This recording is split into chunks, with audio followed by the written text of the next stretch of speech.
King Solo, la Doffy Family. Bah oui. Ah oui. Ah oui. Oui, bah oui. Que à l'épée. Que à l'épée leur chie dessus. Ah oui, bah oui. Ouais. Luffy avait pu s'en sortir grâce aux bulles d'eau qu'il avait envoyées dans les airs pour qu'elles retombent sur lui. Mais tout ça, ce sont des habilités que Zoro ne peut pas avoir. Ainsi pour cet affrontement, on ne peut que mettre... Mais Cracker, Solo, la Doffy Family. Cracker, Luffy qui a giflé Doflamingo, se chie dessus contre un soldat biscuit. Cracker, il t'en fait plein. Mais la Doffy Family ne passe pas les soldats en fait. Donc Cracker leur chie dessus. Ah oui, oui, il leur chie dessus. Ah oui, bon, attends, c'est propre. Ou Jack, tiens. Jack, il a pris d'Armetsu Long. Armetsu Long contre Doffy Family, qui gagne. Ah, donc Jack les gifle. Mais oui. Ah, les commandants, c'est pas la même merde, hein. Crocodile vainqueur. Mais ce qui est assez intéressant, c'est que de l'autre côté, Luffy aurait eu énormément de mal face à Mr. One, car c'est vraiment à ce moment-là un pouvoir redoutable contre Luffy qui n'avait pas de gear et pas de haki. Mais bon, restons sur Zoro. Oui, oui. Tu pourrais me répondre non, mais la réponse est oui. Pour le prochain personnage, pour moi, c'est une victoire de Zoro, car il s'agit de Bellamy la hyène. Lorsque les deux se sont rencontrés à Mocktown, il n'a pas hésité à sortir son sabre sur Bellamy, sans que le pirate d'ailleurs ne s'en aperçoive. Mais il a suivi les ordres de Luffy. Oh, surtout, ne rentre pas dans leur jeu. Ah, c'est bien une fois où Luffy il a eu 0 sur 20, c'est là. Il a pas compris le bail avec Shanks. Il a voulu imiter Shanks le roux. Là, c'était Panks le pou, là. Shanks, il lui a dit, tu peux m'insulter, mais surtout ne frappe pas mes Nakama. Luffy, il a dit, vas-y, tu peux frapper mes Nakama. Non, Luffy, t'as déconné. Bon, c'est pas grave, on connaît l'histoire. À la fin, il a giflé Bellamy, donc c'est pas grave. De ne pas riposter, car comme le dit Barbe Noire, c'était un combat qu'on ne gagne pas. Par contre, le live action, retenez bien, mais je suis persuadé qu'ils n'adapteront pas cette scène. Je suis persuadé. Parce qu'avec du recul, tu regardes que c'est une vraie dinguerie. Parce qu'à la limite, tu me dis Bellamy ne frappe que Zoro. À la limite, ok. Pardon, il ne frappe que Luffy. Il a dit Zoro ne bouge pas, c'est... Tous les coups que Bellamy avait mis à Luffy et Zoro, on voyait... Et dans mon livre, Sanji aurait quand même giflé Bellamy. Dans mon livre, Sanji aurait désobéi. Et il aurait tapé tout le monde. Mais bon, ce n'est qu'un livre qui sortira plus tard. Et qu'il n'avait pas vraiment mal. Et que Bellamy était beaucoup moins fort que ces deux-là. Luffy l'a prouvé en battant Bellamy en un seul coup. Et je pense que Zoro, évidemment, aurait pu facilement faire de même. Évidemment pas avec son poing, mais avec ses nouvelles attaques spéciales capables de couper l'acier. Le prochain cas est très intéressant parce qu'on arrive à Ener. Et cette fois, on a réellement pas besoin de parler, hein. Eu un affrontement entre Zoro et Ener. Et je pense que jusqu'à maintenant dans One Piece, jamais un antagoniste aura autant humilié Zoro. Mais attention, dans l'arc Skypiea, tout le monde était incapable de faire quoi que ce soit au dieu de la foudre. Il n'y a que Wiper qui, à un moment, a pensé... Le fruit, c'est n'importe quoi. Jusqu'à maintenant, je continue à dire que l'auteur lui a tout donné à lui. Ener, il lui a donné une forme Raijin. On n'a quasiment pas eu d'équivalence. Plus de 15 ans après. On a quoi en termes de forme de fou furieux comme le Raijin? Lui là, Ener, tu lui donnes du HDA, que va faire Aramaki, que va faire Fujitora contre lui, hein. Enfin, tu le ramènes 2 ans plus tard. En plus, il aura comme par hasard... Oh, comme c'est étrange, 39 ans, c'est bizarre, mais bon, c'est que du hasard. Tu lui donnes du HDA, tu le boostes un peu. Pour moi, c'est commandant amiral, hein. Normal. Pensez à utiliser... Rien que le Raijin, t'imagines Raijin boosté. C'est n'importe quoi. Granit marin c'est n'importe quoi. Pour le maintenir, tout en lançant un Reject Dial sur son torse, un coup qui avait fait bien mal à l'homme électrique. Mais Zoro, lui, n'a pas pu porter le moindre coup contre lui. Et c'est normal, car c'est un Lodia. Et même lorsque Zoro a voulu utiliser le Granit... Trace Willis qui dit empereur même. J'ai tellement vanté Ener, carrément ça parle en empereur. Ah, je l'ai maxé de ouf, pardon. Ouh, je suis fatigué moi. De ouf, Ener. Le Wiper, Ener était tout simplement plus rapide que lui pour attaquer. Donc Zoro n'avait aucune chance de gagner. Excusez-moi. Mais de toute façon, personne d'autre que Luffy ne pouvait battre Ener dans l'arc Skypiea.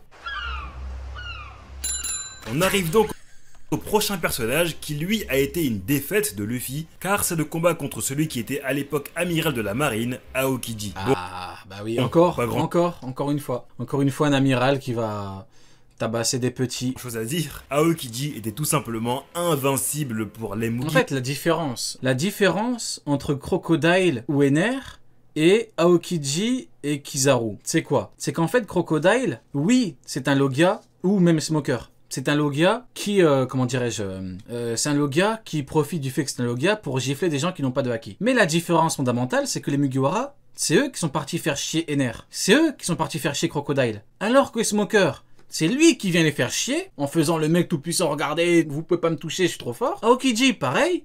Kizaru, pareil. Au moment où l'équipage est tombé sur lui. Ainsi, Zoro... Ryo parle pas mal. Mais non, au contraire, je parle pas mal de Crocodile. Au contraire, je dis que Luffy, c'est lui qui est parti chier. Enfin, c'est lui qui a emmerdé Crocodile. Donc, Crocodile, c'est pas un mec qui vient faire le grand avec son Logia contre eux. Tu vois? Alors que Kizaru, c'est lui qui est venu. Vous pouvez pas me toucher, je suis trop fort. Et hop, bizarre. Quand il y a Rayleigh, chut. n'aurait pas pu gagner ce combat face à un amiral. Mais le combat suivant est celui de Luffy contre Bluno du CP9. Alors ce combat pour moi c'est l'un des combats les plus satisfaisants de One Piece. Parce que le CP9, ils se la racontaient tellement avec leur Metallium, Index Gun et compagnie sur Water 7, et quand Luffy est passé aux choses sérieuses sur Enies Lobby et montre qu'il voit les déplacements de Bluno et que le Metallium ne sert plus à rien, quel plaisir. Bref, Zoro aurait... Quel plaisir. Ça fait des années que j'ai pas entendu. Le Bluno et que le Metallium ne sert plus à rien. Quel plaisir. Bref, Zoro aurait évidemment gagné contre Bluno, étant donné que dans le même arc, il a battu Kaku qui avait un Doriki de 2200. Oui, oh, par contre, faudra en parler. Hein. Ceux qui font semblant avec le Doriki, ceux qui disent oui, mais vous comprenez pas, en fait, le Doriki, faut pas le prendre en compte parce que là, c'est forme base, et après, il y a le fruit, après, il a pas mangé le fruit. Oh, on souffle, les mecs, on souffle. Pourquoi vous la jouez expert, vous, franchement, vous... J'ai pas envie de continuer ma phrase, vraiment vous faites chier. T'as l'auteur qui s'emmerde à te faire un truc parfait. Il te met des valeurs. Il te montre bien que t'as un boss qui, oh comme par hasard, quand t'additionnes les deux commandants, ça fait le boss. Et après t'as des vices qui sont bien plus faibles que les commandants, qui sont plus faibles que le capitaine. C'est pas pour rien. Franchement... On ne doit pas le prendre en compte parce que vous avez envie. Alors que celui de l'homme porte... C'est une dinguerie, je vous jure, c'est une dinguerie. ...était de 820. Victoire pour Zoro. Juste après Bluno vient Rob Lucci. Juste pour te justifier le fait que quand tu dis que deux commandants peuvent battre un Yonko, bah en fait c'est faux. Et quand tu leur dis Kid contre King, ils te disent King. Law contre King, ils vont te dire King. Donc deux King peuvent battre Big Mom qui égale à Kaido, oui ou non? Oui. Bon, bah arrêtons de faire semblant. Arrêtons de faire semblant. Au bout d'un moment, je suis désolé. C'est une dinguerie. Même si tu me dis qu'ils sont plus forts, ils sont pas bien plus forts quand même. Ils sont pas bien plus forts qu'eux. C'était faux de dire ça. Law, il peut pas passer de plus faible, même voire bien plus faible que de Flamingo, à bien plus fort que King. Ça n'existe pas. Donc s'il vous plaît, un petit peu de sérieux, s'il vous plaît. Un des adversaires dont Luffy a eu le plus de mal, et cela est compréhensible vu l'écart monstre qu'il y avait entre... Mais Norio, t'as toujours pas compris, quand Oda fait des trucs comme ça, faut pas prendre en compte, il est toujours bourré. Lui et les autres membres du Ça date, Oda était bourré. L'argument infaillible. CP9. En termes de puissance physique... Voilà. Merci le philosophe qui a compris. Hop, il te met quoi le Doriki? Faut bien comprendre que un auteur, il va pas se casser la tête à te mettre des valeurs pour rien. L'auteur il se dit pas bon, je fais ça, mais en fait après ils vont se dire en fait c'est en forme basse, après il y a la forme hybride, il y a la forme complète, après il mange le fruit. Mais l'auteur il pense pas à ça, l'auteur c'est pour simplifier. Qui te met ça c'est pour que tu comprennes. Bon. Il était presque 2 fois plus fort que Kaku. Luffy a dû passer plusieurs fois en Gear Second, utiliser le Gear Third et puiser dans ses derniers retranchements pour venir à bout de l'assassin. Jamais Zoro prend Lucci, non il le prend pas. Non, il le prend pas. Usopp... Quand tu donnes tout pour battre Kaku, en fait c'est comme Zoro. Zoro jamais de la vie il prend Kaido, tout comme Zoro jamais de la vie il prend Lucci. C'est tout en fait, c'est aussi simple que ça. Hein. A même enlevé son masque pour motiver King, Zoro, Kaku, Lucci, hein. C'est ça. Son capitaine.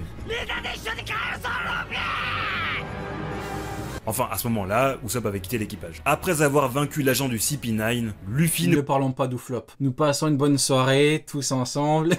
N'évoquons pas le sujet, s'il vous plaît. Ne parlons pas de lui. Ne pouvait plus du tout bouger. Et donc, on comprend que Luffy et Lucci étaient quasiment au même niveau à ce moment-là. Donc, pour moi, il est difficile de mettre Zoro vainqueur de ce combat. Oui, même si une fois passé en Ashura, Zoro a vaincu Kaku en une seule attaque, on ne sait pas ce que cela aurait donné contre Lucci. Donc, pour ce... Vous voyez, là, c'est pareil que avec Zoro quand on nous dit Zoro a trichot King. Ça n'a pas de sens en fait de dire qu'il a trichot ou qu'il a... À partir du moment où tu as eu un combat de fou furieux, que tu as eu un power-up et qu'après Zoro donne tout pour le battre, il n'y a pas de one-shot, de two-shot, de... Ça n'existe pas en fait ça. Ça n'existe pas. Sinon je te dis que Luffy a one-shot Kaido alors. Ça n'a pas de sens. C'est n'importe quoi. Il n'y a pas de trichot, two-shot, il y a eu un combat complet de fou furieux. Zoro il a failli perdre. Zoro à cause d'Enma d'ailleurs il a failli perdre hein, parce que Enma a drainé son haki. Il a tout donné à 200%, il a pu le battre. En fait, ça veut dire quoi? C'est quoi l'intérêt? Moi, j'ai une théorie là-dessus. C'est pourquoi beaucoup disent qu'il a trichot. C'est pour dire qu'il est bien plus fort que King. Et comme il est, soi-disant, encore bien plus faible que Mihawk, Mihawk est niveau Yonko. C'est juste pour ça. Oui. C'est juste pour ça. Combat, j'ai décidé de mettre... Pourquoi beaucoup disent que Barbe Blanche, il était plus fort que Roger? C'est juste pour valoriser les amiraux qui, soi-disant, auraient donné de gros combats à Barbe Blanche. Sans prendre en compte le fait qu'il était malade, qu'il n'en pouvait plus. Vous voyez ce que je veux dire? Lucci vainqueur, mais après un combat bien serré. En fait, le problème, c'est qu'ils veulent que Zoro, avec son power-up, combatte King pendant 50 chapitres. Mais ça marche pas comme ça, les mecs. Non, c'est comme Sanji, c'est comme... non.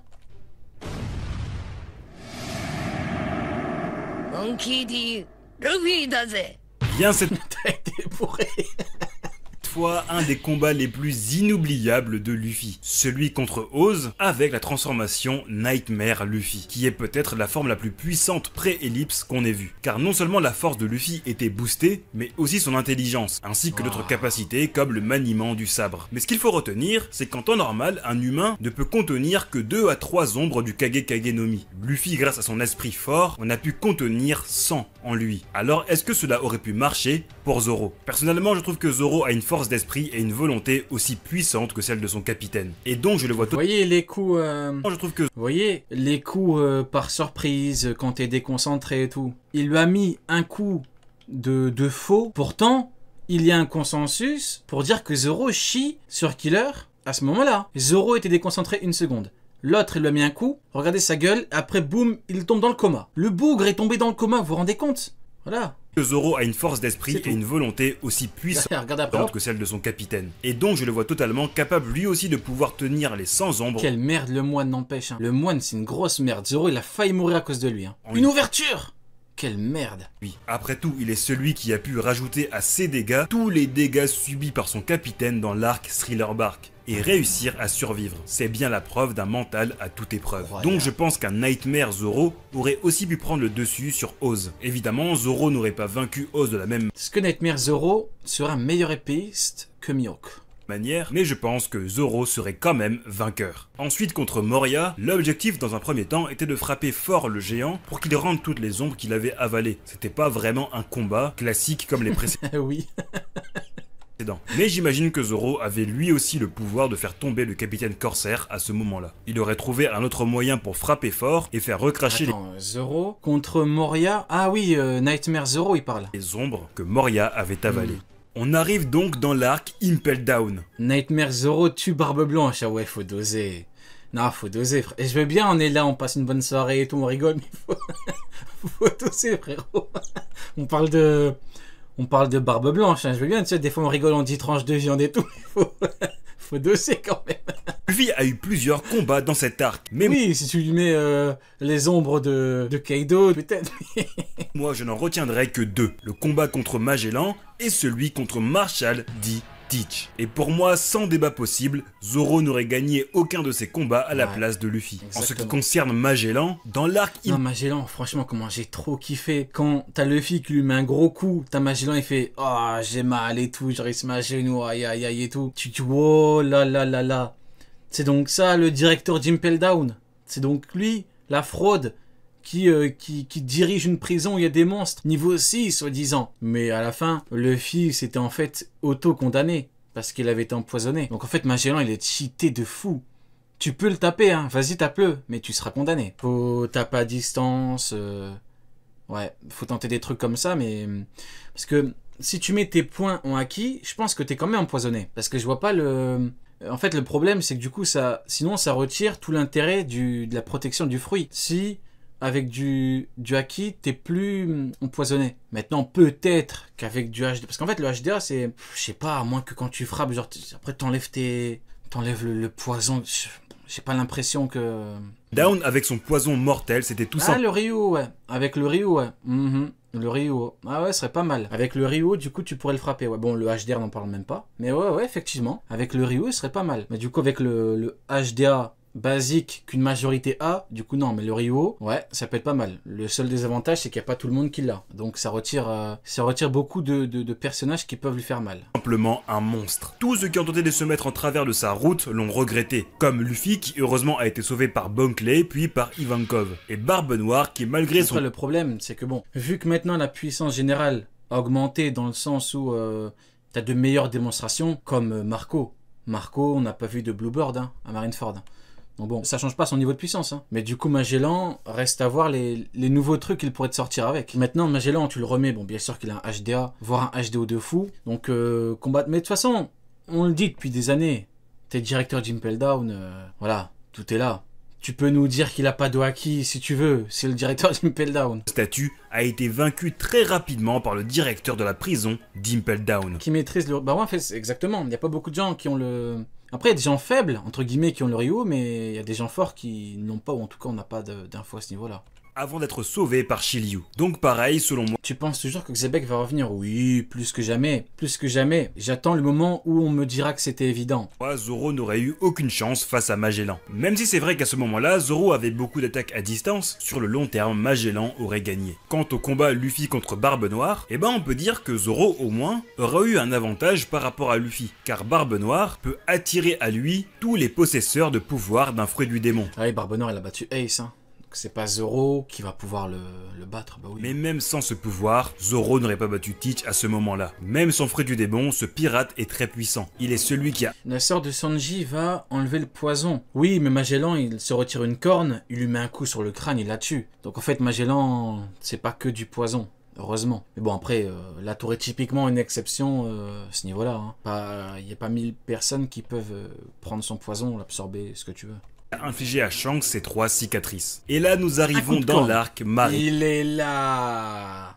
Bon, je vais zapper cet arc, car Luffy n'a pas eu vraiment de longs combats en 1 contre 1. Et donc, on vient de clore la partie pré-ellipse. Place maintenant à la partie post-ellipse. Ah, et dommage, j'aurais bien aimé qu'il parle de l'horrible mid. c'est là que les problèmes commencent.